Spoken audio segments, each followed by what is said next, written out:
What's up, guys? Today we're installing the BRAUM seats. Oh, okay, listen. It's like 85 degrees outside today. Sorry, I'm shaking a little bit. 85 degrees outside today. One of my fans don't work anymore. That one does. You can't see it, but there's one over there that doesn't. So this garage is literally like a freaking sauna right now. So I just got the stock seats taken out. So I'm sorry, I keep covering you guys. I'm so freaking new to this. I got the stock seats taken out, and we're working on the BRAUMs now and getting the sliders and the brackets installed on the seats, and we'll be able to throw them in. So let's do that.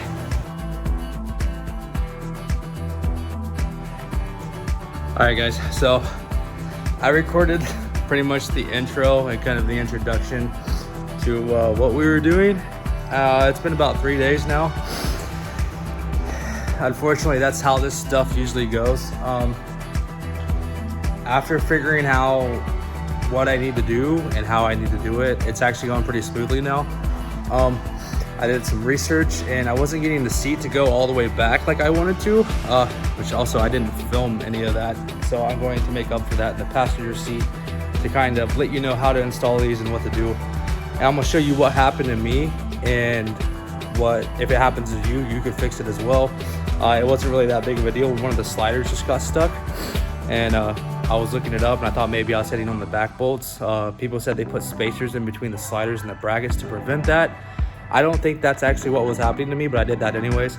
Anyway, the seat goes back further than I need it to, and everything fits right, and it looks good, and I'm gonna show you what it looks like now.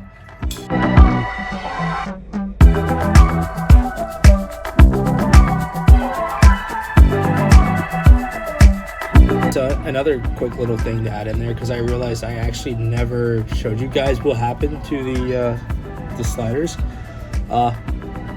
So to explain it to you, it was the right side slider. They have like little rollers inside them, and it was getting like jammed or stuck in the inside, and it was actually preventing me to take the seat back like another solid 2 inches. So what I did was I took a flathead and a rubber mallet, and I just kind of like placed it up in the slider and gave it a couple light taps, and that actually came free. And once that came free, it went back into its original position, and the slider worked properly and let me flow it up and down. So I just wanted to fill that in because I'm editing the video now and realized I never actually mentioned that or talked about it after I said I would show you how to fix it if it would happen to you. So that's what happened. So as you can see, they look really nice. Let me hop in here real quick. Fitting wise, everything. Hold on. I'll be right back. All right, I didn't want to flip you guys mid video, but fitment wise, it feels good. I got a nice distance here between the steering wheel. It's pretty low. I mean, it's about that much space between the top of my head and the roof, which I could go back and get a little bit more if I really needed to. Plus I put 2 spacers in here, so it sits a little bit higher than it typically would, which I'm okay with because I thought it was kind of a little lower.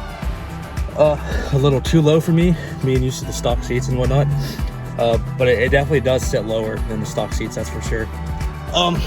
We got the seat belt configured. I don't know if you'll be able to see that. We got it bolted on there, so that's good to go. Go ahead. We'll go ahead and test out the seat belts, make sure everything seems okay. Everything bolts good. Seatbelt still feels good. Eventually we might switch to harnesses. I was worried about an airbag light. I don't know if I'm gonna get one of those or not. Car's dead, so it don't matter anyway. Of course. But yeah, I don't know if I'll get an airbag light or not. I haven't really seen anything about the FRSs or 86s complaining about airbag lights. I've seen it in other cars. So when we get there, I guess we get there. But let's go and get this passenger side done. All right, so real quick, I'm sorry. I'm really sorry. I get worked up in the music, and I've literally worked on my car for the past 3 years now without filming it. So I kind of skipped a step. We got the sliders on already, and we're starting on the brackets now. So the sliders are actually really simple. There's a spring side here that actually goes on front, and I don't have one to show you, but same way on the other side. So I'm putting the bracket on now. So what I did, if we can see back there, there's 2 spacers there in between the bracket and the slider. That's what I'm doing, just to create a little bit more space, just in case it actually is getting hung up on what they say it was getting hung up on. So you see when you're done, on the back side of the bracket here, you have a nut and a washer, and that's the top side. And then the bottom side will mount up right there. On our platform, for the FRS 86 BRZ, if you do BRAUM and planet brackets, you're going to want to use these middle slots here for our application. So just be sure of that. And there isn't really any adjustment on the brackets for us. You get these middle ones, and that's about it. All the adjustability actually comes from the sliders themselves. And to get about an inch more on my driver's side, I actually, because you get 2 adjustments, but for whatever reason, the bottom adjustment is not working for me. I can't get the holes to line up. So what I did is actually drill them bigger, and then I got those holes to work. So I have mine on the furthest back setting I possibly can get on the driver's side. Passenger, I'm not too worried about. No one really rides that's as tall as me or big as me, plus it's the passenger side anyway. So let's get these other 2 bolts on here, then I'll show you guys how to do the seatbelt, because I've never seen anyone cover the whole seatbelt swapping onto these BRAUM seats. So all right, so for these seatbelts, as far as they go, you have a, I believe, what was let me see. Is this the right one? This is 14 mil. Yeah, 14 millimeter nut right here.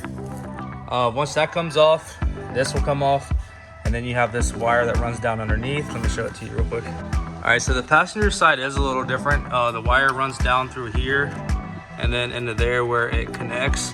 The driver's side will actually run through here all the way up to the top into these. You have like a bunch of these little clips you can take out, pry them off, take those out. I just cut them because I don't plan to reuse them.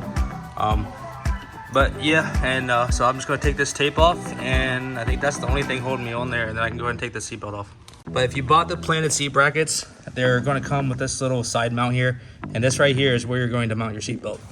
And then just run the wires through the bottom and connect it to where you originally took them off your car. So now for me, my local AutoZone didn't carry what was it, I think 7/16 number 20 threads in the size I needed.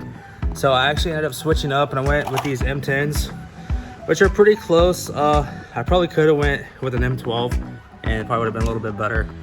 The only thing I don't like about these is it doesn't lock like the stock seatbelts. So once you tighten it up, if you move the seatbelt any, it actually will loosen up, and the seatbelt will spin a little bit. So when you have the seatbelt on, that's what it looks like. Nice and snug there. Seatbelt should go in okay. Then I just got to run this wire back to the car. So let's go ahead and put this thing in the passenger side. Okay, so after trying to put it in the passenger side, I realized that this cable that plugs into the seatbelt actually plugs into here in the car, and has a cable that runs off into this. I think this is like the sensor or whatever to tell if someone's in the passenger seat or not for the airbag. I'm not gonna mess with any of that, so I'm just gonna order a track box, I think, to disable the seatbelt chimes if they give me an issue. And yeah, so that's unfortunate. So there's the passenger seat bolted in. Now we got them both in. Man, they really do look good though. They really go great in these floor mats. Let me give you a view from the driver's side. Definitely a big fan of these seats for sure.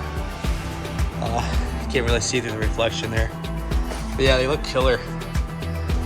I believe I will actually end up ordering a harness bar and probably some black BRAUM harnesses or something like that. I don't know. I don't think I really want to do anything too crazy color-wise in the interior. I'm thinking about getting the harness and having it powder-coated candy gold to match everything else. So that pretty much wraps it up.